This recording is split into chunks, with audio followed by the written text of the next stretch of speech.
प्राचीन काल में ब्रह्मा जी के मानस पुत्र दक्ष प्रजापति अत्यंत विद्वान, यज्ञों के ज्ञाता और अपने पद व ज्ञान के कारण अहंकार से भरे हुए थे।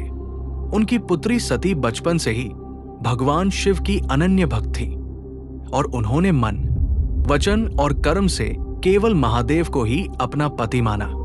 सती ने कठोर तपस्या कर शिव को प्राप्त किया और दोनों का विवाह अत्यंत सरल वैदिक विधि से हुआ। किंतु दक्ष प्रजापति को शिव का औघड़ स्वरूप, भस्म लिप्त शरीर, जटाएं, गले में सर्प और वैराग्यपूर्ण जीवन कभी स्वीकार नहीं हुआ। समय बीतने पर दक्ष ने एक भव्य अश्वमेध यज्ञ का आयोजन किया, जिसमें सभी देवताओं, ऋषियों और राजाओं को आमंत्रित किया गया, लेकिन जानबूझकर भगवान शिव और माता सती को अपमानित करने के उद्देश्य से आमंत्रण नहीं भेजा गया।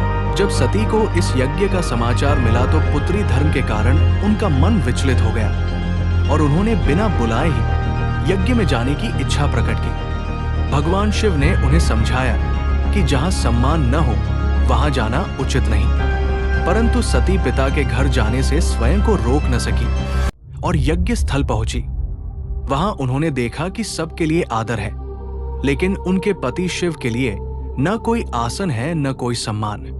तभी दक्ष ने खुले यज्ञ में भगवान शिव को अपशब्द कहे और उन्हें अयोग्य, भिखारी और देवताओं के योग्य न होने वाला बताया। ये सुनकर सती का हृदय अत्यंत पीड़ा से भर गया। उन्होंने पिता को धर्म और शिव की महिमा समझाने का प्रयास किया, लेकिन अहंकार में डूबे दक्ष ने उनकी एक न सुनी। तब सती ने कहा कि जिस शरीर से मेरे पति का अपमान सहा गया वो शरीर मेरे लिए व्यर्थ है, और उन्होंने योगाग्नि द्वारा उसी यज्ञ कुंड में अपने प्राण त्याग दिए। सती के बलिदान से समस्त देवता स्तब्ध रह गए और यज्ञ स्थल शोक में डूब गया। जब ये समाचार भगवान शिव तक पहुंचा तो उनका क्रोध संपूर्ण सृष्टि को कंपा देने वाला था।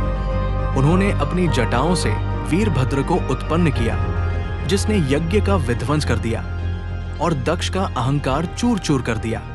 बाद में देवताओं की प्रार्थना पर शिव ने दक्ष को जीवन तो दिया, लेकिन बकरे का सिर लगाकर यह संदेश दिया कि अहंकार का अंत निश्चित है। सती के वियोग में भगवान शिव उनके निर्जीव शरीर को कंधे पर उठाकर प्रलयंकारी तांडव करने लगे, जिससे सृष्टि के विनाश का भय उत्पन्न हो गया। तब भगवान विष्णु ने सृष्टि की रक्षा हेतु सुदर्शन चक्र से सती के शरीर को खंड खंड किया और जहां जहां उनके अंग गिरे वहां शक्तिपीठों की स्थापना हुई। अंततः सती ने पार्वती के रूप में पुनर्जन्म लिया और घोर तपस्या द्वारा पुनः भगवान शिव को पति रूप में प्राप्त किया। इस प्रकार ये कथा शिव पुराण में त्याग, आत्मसम्मान, भक्ति, अहंकार के विनाश और शाश्वत प्रेम का महान संदेश देती है। जय महादेव।